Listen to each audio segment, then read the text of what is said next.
Bien, bonjour à tout le monde. J'espère que vous allez bien, que vous vous portez bien, que vous faites bien attention et que vous vivez à peu près bien ce confinement. Voilà, maintenant ça fait une semaine et demie qu'on ne s'est pas vu, qu'on n'a pas été en classe. Et il va falloir qu'on commence à aborder des choses un petit peu nouvelles ou tout du moins des rappels qu'on n'avait pas fait ensemble. Et je choisis là, pour changer un petit peu de forme et puis vous redonner peut-être un petit peu de motivation, de passer par la vidéo. Voilà, alors ça va nous demander peut-être quelques ajustements sur les prochaines vidéos. Et voilà, un des fonctionnements qu'il faut que je vous explique. Moi, je vais éventuellement pas m'arrêter de parler, d'accord? En tout cas, pas pendant la séance. Et pourtant, vous, il faudra à des moments que vous preniez le temps de réfléchir et de faire le travail que je vous propose. Donc à chaque fois, je dirai pause. Voilà, quand je dirai pause, c'est pas que vous pouvez aller faire autre chose, mais c'est simplement faites une petite pause sur la vidéo. Et puis c'est le temps pour vous de faire ce que je vous ai demandé. Voilà, et puis quand vous avez fini, forcément, vous relancez la vidéo. Alors aujourd'hui, on va essayer d'aborder, alors non pas une nouveauté, mais en tout cas quelque chose de nouveau qu'on n'a jamais fait ensemble, que vous avez déjà dû faire un petit peu l'année précédente, et qu'on était censé revoir donc ensemble en classe. Et donc on est en conjugaison. Je vais vous proposer de regarder les phrases que je vous propose. En dessous de cette vidéo, il y a un petit lien où vous pouvez ouvrir les 10 phrases sur lesquelles je vous propose de travailler en conjugaison. Alors attention, ne prenez pas le deuxième lien, puisque là il y aura déjà des éléments de réponse. Prenez bien simplement les 10 premières phrases. Voilà, donc je vous laisse faire ça, d'essayer de faire en sorte d'avoir et la vidéo et les 10 phrases devant les yeux, alors soit en les imprimant, soit en réussissant à mettre sur votre ordinateur les deux fenêtres. Donc là, vous pouvez faire une petite pause et puis essayer de mettre en place tout ça. Voilà, vous devez avoir les 10 phrases maintenant devant les yeux, peut-être que vous les avez lues, sinon on va les lire ensemble. Alors, première phrase, cette nuit, la foudre est tombée sur le clocher de l'église. Deuxième, nous attendrons avec impatience l'arrivée du train. Pour courir, Mélanie avait choisi de quitter ses chaussures. Cette année, la neige a fondu plus rapidement. Cinquième phrase, tous les matins, Christophe se coupait une bonne tranche de pain. Sixième, les élèves ont appris une nouvelle poésie. Comme tous les soirs, Rebecca rentre du travail en métro. Finissez votre travail. D'un seul coup,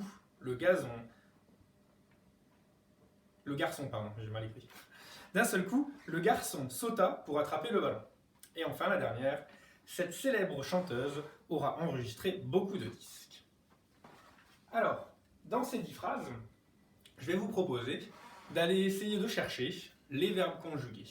Alors ça, c'est quelque chose que l'on fait très très souvent, que l'on sait faire normalement, donc faites attention, faites-le bien, tombez pas forcément dans les petits pièges qu'il y a, d'accord? Vous êtes des CM1, donc le piège qu'il y a, normalement, vous ne devriez pas tomber dessus.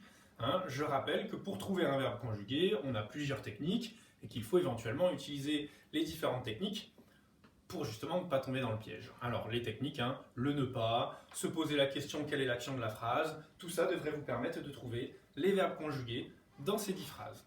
Et une fois que vous avez ces verbes conjugués, eh bien je vais vous demander de les classer en 2 colonnes simplement. D'accord? Donc autant il ne faut pas recopier toutes les phrases, ça ne sert à rien. Vous pouvez travailler directement, soit sur la fiche que vous avez imprimée, soit en gardant les phrases devant vous. Et dans votre cahier de travail, vous écrivez recherche conjugaison, et puis vous me faites 2 colonnes, et vous allez y mettre les verbes que vous avez trouvés en les classant. Et vous savez bien que dans ce genre de travail, ce qui est le plus important, c'est ce que vous allez écrire en haut des colonnes. D'accord? Pourquoi est-ce que vous regroupez tous ces verbes ensemble? Et pourquoi vous regroupez tous ces verbes ensemble? D'accord? On est en conjugaison, on essaye donc d'être sur des critères de conjugaison, on regarde la construction des verbes, etc. D'accord? Et bien je vous laisse faire ça, d'accord? Donc là vous pouvez faire une petite pause sur la vidéo et puis donc essayer de trouver ces verbes conjugués et de les classer en 2 colonnes. C'est parti!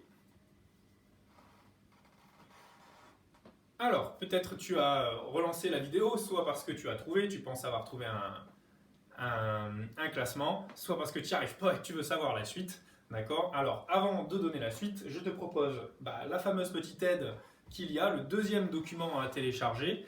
Hein, tu peux effectivement, si tu n'as pas trop réussi à classer les verbes, si tu n'as pas forcément déjà trouvé tous les verbes, je te propose d'aller vérifier que tu as bien pris ces verbes, d'accord, en ouvrant la deuxième fenêtre, hein, le deuxième petit document à télécharger. Ça te permettra de voir déjà si tu as les 10 bons verbes et si tu peux, si tu as réfléchi sur les 10 bons mots. Voilà, si c'était déjà le cas, tu peux continuer la vidéo. Si ce n'était pas le cas, qu'effectivement tu n'étais pas parti dans la bonne direction, que tu n'avais pas les 10 bons verbes, à ce moment-là, reprends le temps, hein, maintenant que tu as les 10 bons verbes, de les observer et d'essayer de les classer en 2 colonnes. Voilà, tu peux faire une nouvelle petite pause, je te relaisse un petit peu de temps pour pouvoir de nouveau réfléchir sur ton classement. Allez, tu viens de relancer la vidéo, tu as essayé de classer les 10 verbes qu'il y avait dans ces 10 phrases. J'imagine, malheureusement j'ai pas pu passer derrière vous pour regarder un petit peu, là c'est le moment où normalement je vous donne un peu la parole, vous m'expliquez comment vous avez fait, pourquoi vous avez classé ça comme ça, pourquoi vous avez classé ça comme ça. Souvent, je vous dis toujours dans ce genre de travail, il n'y a pas de mauvaise réponse, d'accord? Vous avez décidé avec ces critères-là de classer vos verbes. Si les critères n'amènent pas de mélange, qu'un verbe pourrait être dans les 2 colonnes, etc., votre réponse n'est pas, a priori, pas fausse, d'accord? Mais c'est vrai qu'avec la discussion, d'habitude, on arrive à un classement, celui qui m'intéresse, pour pouvoir avancer dans le travail de conjugaison. Alors, peut-être, puisqu'on était en conjugaison, qu'on a dit qu'il fallait bien se rapporter à des critères de conjugaison, tu as d'abord réfléchi peut-être sur les groupes des verbes, d'accord? C'est une des premières choses que l'on fait en conjugaison. On a 3 groupes de verbes, premier, deuxième, troisième groupe, tu as regardé les phrases. Malheureusement, il y a les 3 groupes qui sont représentés, d'accord? Et donc ça ne nous permettait pas de classer en 2 colonnes uniquement les verbes des 10 phrases. Donc ce n'était pas la solution qu'il fallait prendre. Autre solution peut-être, tu es allé regarder les temps que tu connaissais. Tu as dû reconnaître dans certains verbes le temps quand même. Tu as reconnu, j'espère, du futur, de l'imparfait, du présent, d'accord? Voilà, j'en ai déjà cité 3. Et donc, comme on avait le droit qu'à 2 colonnes, eh bien, on ne pouvait pas faire une colonne présent, une colonne futur, une colonne imparfait, etc. D'accord? Sinon, on se serait retrouvé avec beaucoup trop de colonnes. Alors, comment est-ce que l'on va faire pour classer ces 10 verbes? Eh bien, simplement, la solution, je vais te la donner, c'était quelque chose que tu connais finalement déjà. D'un côté, je vais te proposer, il fallait trouver des temps simples, d'accord? Alors, temps simples, je rappelle, ce sont des temps qui sont formés d'un seul mot. Tous les temps qu'on a revus ensemble depuis le début de l'année, c'était des temps simples. Le présent, un seul mot. Le futur, l'imparfait, on a fait un peu d'impératif. Tout ça, ce sont des temps simples. Ils sont construits avec un seul mot. Alors attention, je dis bien un seul mot. D'accord? C'est vrai que quand on a révisé tous ces temps, à chaque fois, je vous dis 2 morceaux, le radical plus la terminaison, mais ce n'est pas la même chose. Radical plus terminaison forment bien un seul mot. D'accord? Donc d'un côté, tu as peut-être classé des temps simples. D'accord? Alors, dans cette colonne, eh bien, il y avait plusieurs possibilités. Enfin, il y avait 5 verbes à classer. D'accord? Les temps simples. Tu avais le verbe attendre, le verbe se couper, le verbe rentrer, le verbe finir et le verbe sauter, qui sont effectivement bien construits avec un seul mot. Et puis de l'autre côté, tu avais les temps composés. D'accord? Et donc là, tu te dis, ah oui, ça y est, monsieur, je sais ce qu'il va nous faire faire. Enfin, d'ailleurs, peut-être que tu avais déjà compris avant. D'accord? Les temps composés, le mot composé, eh bien, ça veut dire qu'il y aura 2 mots. D'accord? Et tu as repéré, effectivement, ces temps-là, ces verbes-là, pardon. Hop. Les temps composés, on avait est tombé, avait choisi, a fondu, ont appris et aura enregistré. Voilà, donc là on voit bien à chaque fois qu'il y a bien 2 mots dans cette conjugaison. 1, 2 mots, 1, 2 mots, 1, 2, 1, 2 et 1, 2 mots. D'accord? Contrairement à ici. Donc ça, effectivement, c'est les nouveaux temps que l'on va faire ensemble.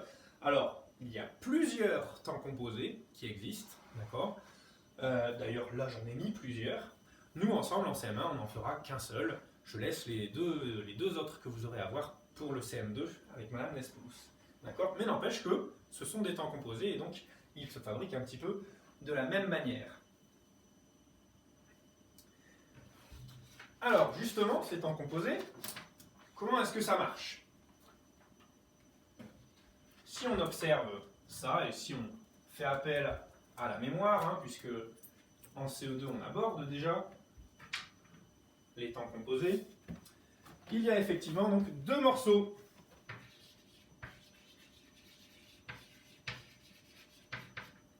Alors, ces deux morceaux, eh bien, ça va être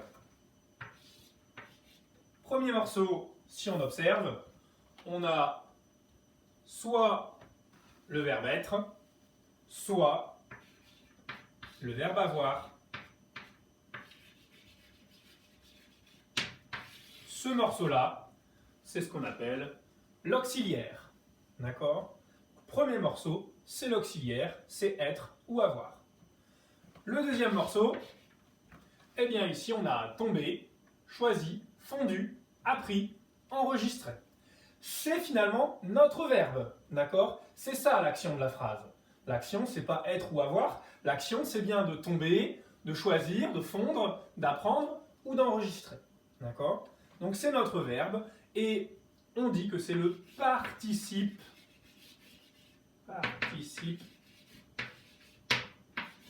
passé du verbe. Tomber, choisi, fondu, appris, enregistré. C'est le participe passé du verbe. Alors, comment on fait pour le trouver, ce participe passé? Ben, c'est assez simple, d'accord? Pour les verbes du premier groupe, ça se termine toujours par « et ». D'accord? On a enregistré « et », on a tombé « et ». Là, il y a un petit accord, on verra plus tard. Pour les verbes du deuxième groupe, ça se termine toujours en « i ». Alors ici, on n'a qu'un seul exemple, hein, c'est « choisi ». Attention, ici, c'est un verbe du troisième groupe. Choisi, on pourrait dire fini, j'ai fini mon travail. Hein, bondir, j'ai bondi, hein, c'est i. Et pour les verbes du troisième, eh ben, vous en doutez bien que c'est ceux-là qui vont être embêtants, puisque c'est le groupe embêtant, c'est le groupe poubelle. Là, on ne sait pas, ça dépend du verbe, et il va falloir le retrouver grâce à votre connaissance de la langue française. Hein, on a différents exemples là, fondu, appris, d'accord, effectivement, on a là des terminaisons qui sont différentes, et il y en a d'autres que vous découvrirez grâce aux exercices que vous allez faire après. D'accord? Donc je répète, les temps composés formés de deux morceaux. Le premier, c'est être ou avoir, c'est l'auxiliaire. Et le deuxième morceau, c'est le verbe que l'on veut conjuguer, c'est l'action de la phrase avec son participe passé. Alors, je vous ai dit tout à l'heure, il y a plusieurs temps composés. D'accord? Nous, celui qui va nous intéresser aujourd'hui, c'est le passé composé. D'accord? Et le passé composé, eh bien, pour le former, on va devoir prendre être ou avoir au présent.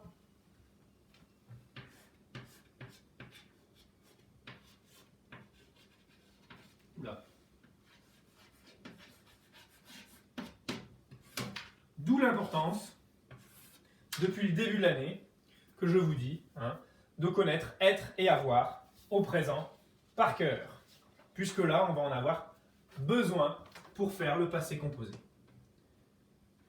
Alors, rapidement, on va aller voir ensemble, mais peut-être vous les avez déjà répétés dans votre tête. Avoir au présent, j'ai, tu as, il a, nous avons, vous avez, ils ont. Et être au présent,